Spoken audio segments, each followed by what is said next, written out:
So I picked up another 3.5-inch Raspberry Pi LCD display on AliExpress for about $9. It was only a 3-week wait, which in this business is pretty good. It's the Type A, it's a GPIO, it just sits on the board. Physical dimensions and all, it just screams like it belongs there. If you own a Raspberry Pi 3, you've probably seen these acrylic cases. You probably even own one. They're pretty neat. Problem is, once the LCD screen is attached, the top half of that acrylic box no longer fits.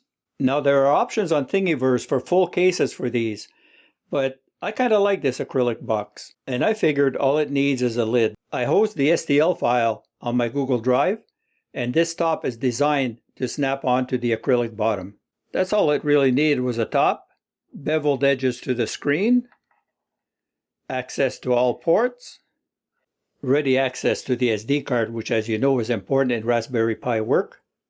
The acrylic provides clear view of the LED activity, which other options don't.